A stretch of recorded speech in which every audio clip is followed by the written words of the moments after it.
episode of the Replacement Level Podcast. I am your host, Chris Phillips. Thank you for tuning in and joining us here on the best baseball podcast there is out there for everybody to listen to and get some education on baseball that's going on. Today we have a returning guest, a wonderful guest in Jack Stern, who covers the Milwaukee Brewers. You can find him on Twitter at by Jack Stern.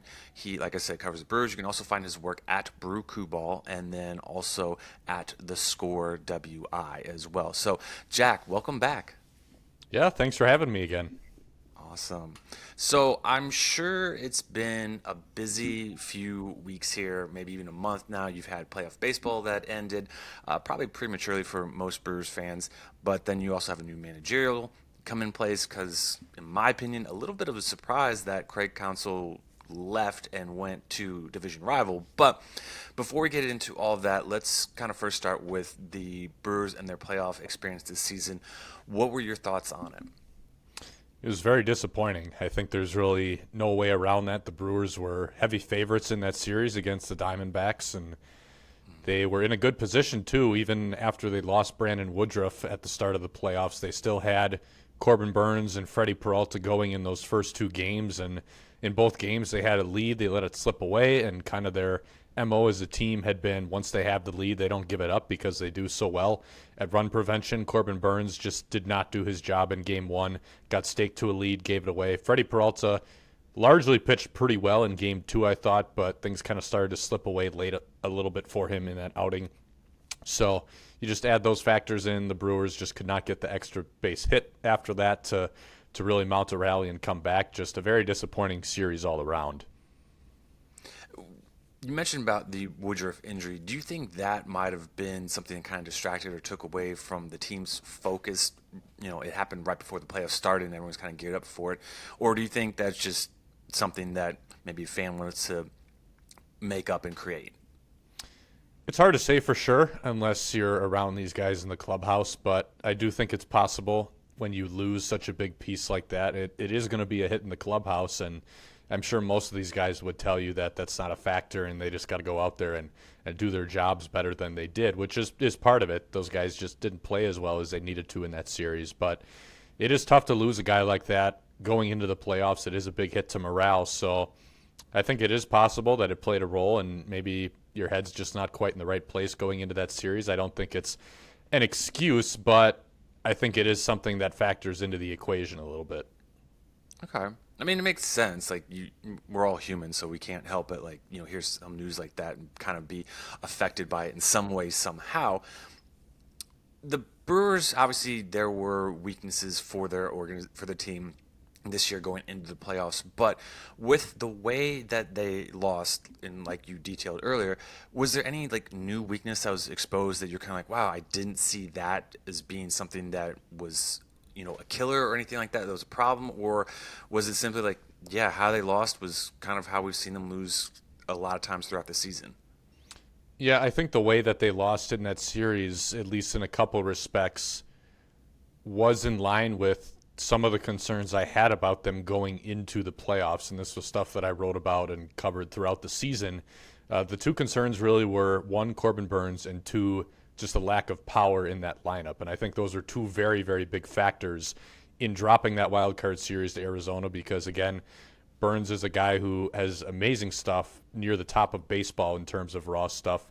I don't think he always executes the best game plan or mixes his pitches in the best way to get guys out with that stuff. And that was a concern that I had, and it kind of followed him throughout the regular season. It's a reason why he was a little bit inconsistent in the regular season, so I was concerned about that in a playoff series, and I was also concerned about the fact that the Brewers just don't drive the ball a lot. The 2023 lineup did not have much power at all, and if you're going to win both in general and in the playoffs, you got to drive the ball. If you're going to score more runs than your opponent, you got to hit for power because that's the most efficient way to score runs, and the Brewers did what they do best offensively in that series. They got on base a lot. They had traffic in almost every inning throughout that playoff series, throughout those two games against the Diamondbacks, but they just could not come up with the extra base hit. They had a decent number of hits in total, but just were not scoring runs because if you're getting a lot of hits, but they're all singles and you're stuck moving station to station, it just takes so many hits to drive in runs that way versus if you can drive in runs with one or two swings on some doubles or a home run or something of that nature. It just becomes so much easier to score. So Corbin Burns really not living up to what he was expected to do in game one, and then the Brewers just not being able to capitalize with guys on base because they couldn't get that extra base hit. Those are really two big killers for them, and those are things that were issues throughout the regular season, and they crop back up at exactly the wrong time in that wild card series. Yeah, it was unfortunate, like you said earlier in the show, a bit surprising that the Diamondbacks were able to beat them considering they were down. But as we saw, the Diamondbacks were obviously a good enough team to make it all the way to the World Series, not good enough to win it all. But you mentioned some of the weaknesses they had in being able to score runs, drive the ball, that kind of stuff, and a lack of power. Is there, for their Brewers offseason, is there going to be maybe a change in their philosophy of how they're approaching? Like, are they going to maybe go out and spend on some big-time hitters to shore up those weaknesses, or are they going to kind of keep the status quo and maybe just hope for some guys to have a rebound season? So I think they are going to count on a lot of that improvement coming internally, especially in the power department.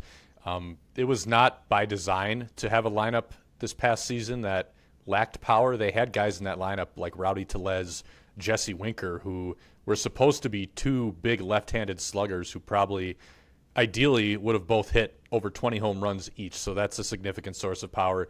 You basically got nothing out of those two guys combined in the power department, and injuries played a role in that for both players. But when you have guys like that who were supposed to be hitting in the middle of your lineup and driving the ball, and they provided nothing in that category, and then you're turning to some rookies who just didn't have the tools or the consistency to succeed right away out of the gates as hitters, at least in the big league level. That's kind of how you end up where the Brewers ended up in 2023. So I'm sure that they're going to be looking to see what's out there in terms of, free agents or trades, but the free agent market this year is just not great for hitters, so I don't really see the Brewers getting involved there.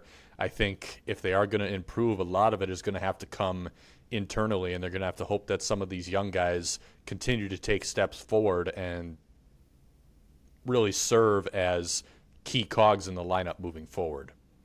Yeah, and that's I want to kind of keep going on that topic with the younger guys there, Jack. There were at least 4 kind of major offensive rookies this season that helped the team throughout the season, and maybe one that was expected to help the team a little bit more. Unfortunately, an injury happened to him. And of course, I'm referring to Cal Mitchell, Sal Frelick, Andrew Monasterio, and Joey Wiemer. And what is their outlook for next season? So I think out of all the guys in that group, and this is somewhat similar to how I viewed them entering 2023, Frelick is the one who I think is the most likely to be a productive big league hitter moving forward, just because out of all those guys, he has the best bat control, plate discipline, field of the strike zone. He doesn't hit for a lot of power, which really limits his ceiling, but the fact that he has such a good eye, he's going to swing at hitters' pitches, and he's going to know what to do with them, that has me optimistic that at the very least he can be a guy who gets on base a lot, and then he can kind of impact you on the bases with his speed from there. Guys like Mitchell and Wiemer, I think both have much higher ceilings than Frelick because they hit the ball a lot harder. And the downside, however, is that they also swing and miss a lot. And that was something that we saw especially with Joey Wiemer. He hits for a lot of power, but there's so much violence in that swing, and there's a lot of movement and just the swing and miss. He's very vulnerable on pitches that are down and away, especially soft stuff down and away, so breaking balls. He really struggled with that, and I think that's something that it's going to take some work to get him better in that regard. If he does figure it all out, sky's the limit for him because he's a power-hitting elite defensive center fielder. Mitchell's kind of in a similar category, too. I actually think between him and Wiemer, I would put Mitchell below Wiemer at this point just because he hasn't gotten a chance to play a whole lot.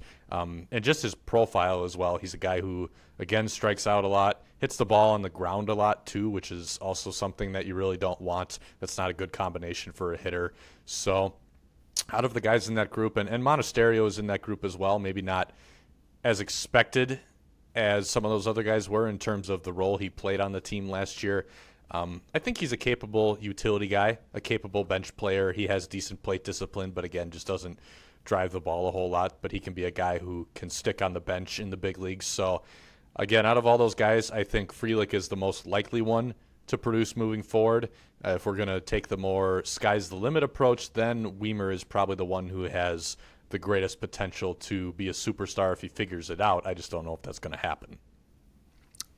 It's early, I know, but Jack, do you think the starting outfield for the Brewers next season is going to be Mitchell, Frelick, and Weimer, with maybe Yelich being more of the DH since he's a little bit older, or is Yelich, still going to be the starting outfield?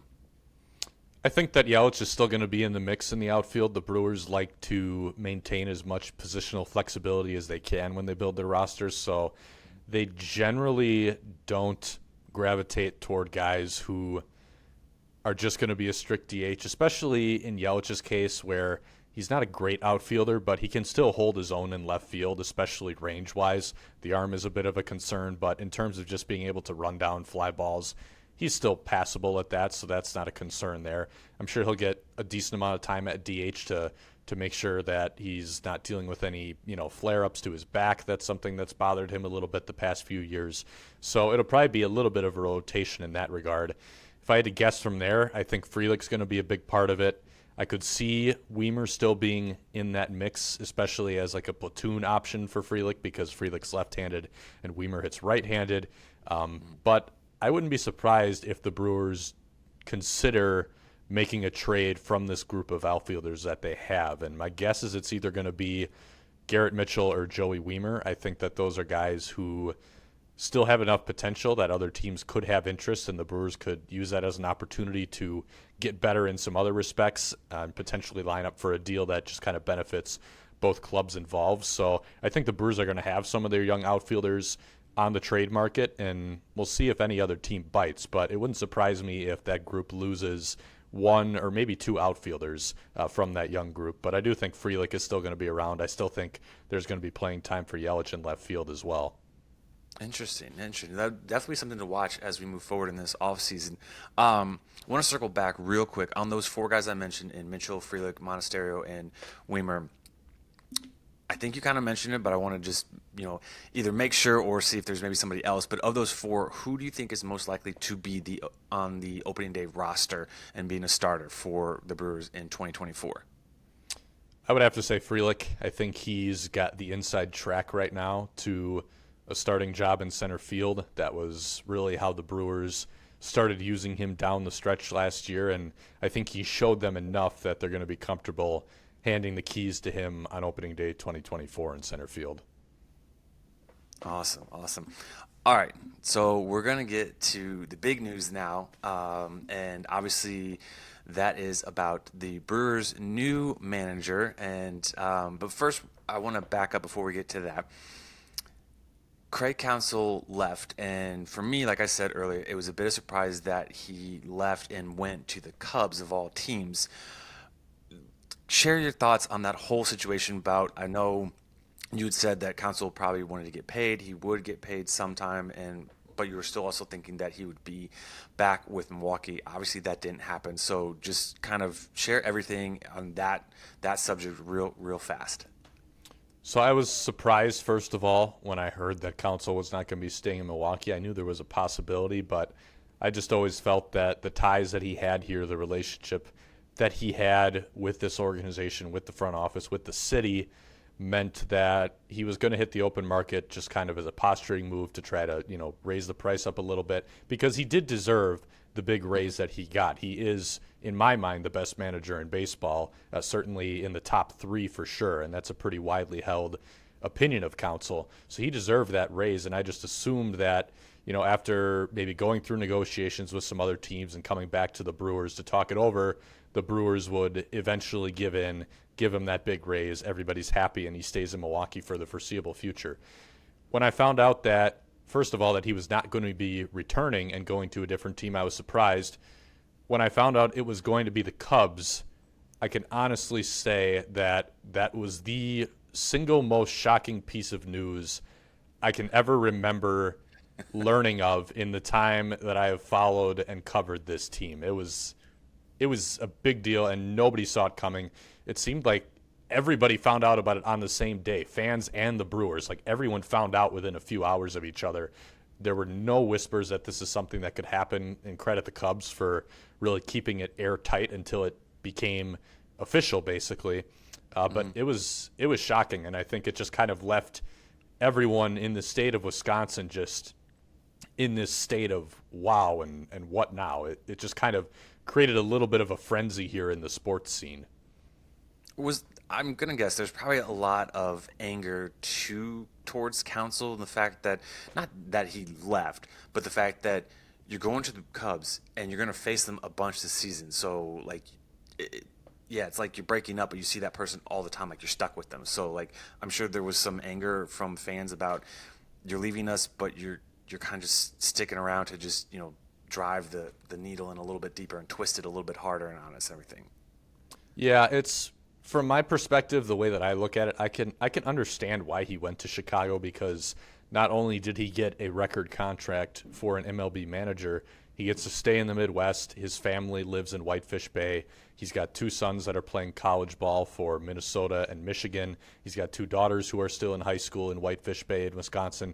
So managing for the Cubs gives him not only that record salary, but it means he doesn't have to move his family or disrupt the lives of his wife and his kids. So it makes sense for him from a personal standpoint. But that doesn't really ease the pain of fans who, like you said, are going to be seeing him several times throughout the year now for possibly the next 5 seasons. So it is definitely a salt in the wound situation where not only did we lose him, we lost him to perhaps our top competitor in the division and our top rival. And we're just going to have to keep seeing him now. And he's going to be managing directly against us, especially like in the heat of a playoff race down the stretch every year. Like that's not going to be a fun experience for anyone.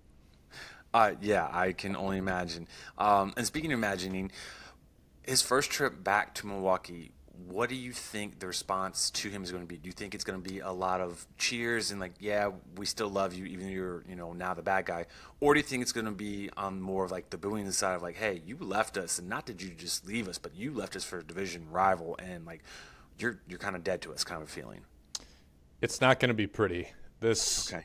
this is going to be something that the shockwaves and the anger and the negative feelings are going to be around for quite some time, I think, because not only was he here for a long time as a manager, he was here during multiple stints as a player. His father worked in the Brewers front office, so he grew up around the team. He had a lifelong connection with this team, and he publicly played into that. He would acknowledge that. He cut an ad with the Brewers several years ago, earlier in his managerial tenure, just talking about how this is something that's in his blood. He's one of us, so to speak, one of the people of Wisconsin, a member of this team, someone who cares very deeply and feels a responsibility and an obligation to lead this team. And that's something that fans grabbed onto right away. So they're not happy. They see it kind of as a betrayal, sort of a spit in the face. And not that I'm sure that's how Counsell was intending it, but that's the way it comes off. And I don't really blame fans for feeling that way. I think that when you just look at all of the context behind this is going to be something that is going to result in hurt feelings for a long time. I think fans are going to be pretty merciless the first time he comes back to American Family Field in Milwaukee. I think he's going to hear it. And if people are kind of aware of like the context with Manny Machado's relationship with the Brewers, he made a couple controversial slides against the Brewers in the NLCS in 2018. The fans still boo him. So this is a fan base that can absolutely hold grudges against people. And Counsell has pretty much made himself public enemy number one now. And it's probably going to be that way for quite a while. So I've heard that holding grudges is a bad thing, and I've been told that I need to not hold on to my grudges as well. But yeah, I do hold a grudge. I'm sorry. So I feel very relatable to the Brewers fans out here and holding that grudge, and like yes, hold on to that anger. Let him hear it. If that's how you feel, and if you don't feel that way towards him, like you can understand it, and you wish him nothing but success, then go that way too. But I'm going to move on to a little bit happier news. The Brewers have, I believe it's official now, or at least it's going to be official here fairly soon, but Pat Murphy is going to be the new coach for the Milwaukee Brewers. What are your expectations? What are your thoughts on that decision? So Pat Murphy was an interesting hire. I wasn't surprised that the Brewers stayed internal to replace Counsell. Murphy was his bench coach for almost his entire tenure in Milwaukee. So I was expecting they would stay internal just because the Brewers have always emphasized maintaining continuity within the organization. In the past, when they've had coaches and executives leave, they usually promote someone from within the organization, whether it's another coach on the MLB staff or a minor league coach, just to try to maintain the strategy of what they're trying to do as an organization, maintain the relationships with the players. And it does help with, not having to have as rough or as significant of a transition period. So I wasn't surprised that Murphy was the guy who they chose to be the replacement. I don't know if I would have picked him just because he does have a background as a coach of having a much different style than Counsell did, whereas Counsell was kind of known for being even keeled, and you wouldn't be able to really tell based on his demeanor whether the Brewers had just lost 10-0 or they had won 10-0, whether they were in first place or last place, and that was something that players credited with creating a positive culture. Murphy's in many respects almost the opposite of that, or at least he has been throughout his career. He's been known as a guy who will get on his players. He's not going to tolerate any nonsense. He's been known to yell at guys and ruffle some feathers. But it does seem like in the time that has elapsed since his last head coaching job that he has evolved the way that he thinks about the game. He's evolved the way that he communicates with players. And the guys in the Brewers clubhouse reportedly think very highly of him, and I'm sure that played a big role in the decision to promote him. But right now it's kind of just a wait-and-see scenario. Is this going to be the Pat Murphy from, 10, 15, 20 years ago? And if it's that guy, I really don't think it's going to work out. But if he is much more of this complete, well-rounded coach who has learned from his time in the game and is going to be able to apply that now, then I do think it has a chance to be a good hire. So there's just a lot that we don't really know, and we're not going to know until we actually get a chance to see him leading this team.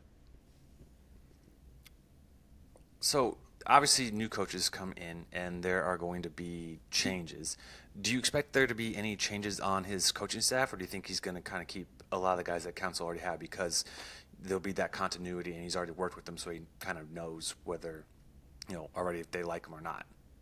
Yeah, so the Brewers already confirmed that their entire coaching staff is going to be back in 2024. They actually announced that even before they promoted Murphy. And, looking back on it now, that probably is a big reason as well why Murphy got the job. Because, again, you're not bringing in a new guy, you're just promoting from within. And that makes it more likely that all of these other coaches who are already on hand already know how to work with him. They have worked with him for a few years now. So it just reduces the likelihood of having some of those coaches leave now, because if you do hire a new manager, he might want to bring some of his own guys in. So from the moment that the Brewers announced already that they were going to keep the rest of their coaching staff, that really made it look like an internal hire was coming. So, and that's ultimately what happened. And I think it does make a lot of sense to do it that way. Jack, do you think with this managerial change that that's going to impact the future of any of the current players, or do you will it kind of be nothing at all? I don't think it's going to be a huge deal, especially because so far the players have really thrown their support behind Pat Murphy. And, again, it does kind of come back to some of the style concerns and what we do and what we don't know about the way he's going to lead. But I have a hard time believing it's going to have a huge impact on the trajectory of any of these players. I think that as long as they respect playing for him, that's really all there is to it. Okay. All right. Well, Jack, at the end of every show, we always give you a chance, our guests, to do some self-promoting, some self-bragging. So this is your time to shine. What do you have coming on next? What can fans look forward to expecting from you? So within the next few weeks, I'm going to be rolling out some content looking at the free agent market, trade candidates, just different paths the Brewers can take this offseason, really writing some pieces about, what's out there, what directions can they go, who are some guys that they might try to acquire from other teams, who are some guys from the big league team that they could deal away in some of those trades. So be on the lookout for that. Awesome. Well, definitely looking forward to that. And again, Jack, thank you for coming on. Like I've said, it's great having you on. Very much love talking about the Brewers with you. For everybody else out there, you can follow Jack on Twitter @byjackstern. Again, check out his work at Brew Brew Crew Ball, also at The Score WI as well. And for those who like this show and want to keep following along and supporting us, you can follow us on at Replacement Level 1. You can follow my colleague Rafal at Rafal N613, myself at C_Phillips_13. Check out the shows on Apple Podcasts, YouTube, Spotify, everywhere else you can get podcasts. And again, Jack, thank you so much for coming on, and we will talk to everybody again at another time. So have a great and wonderful day.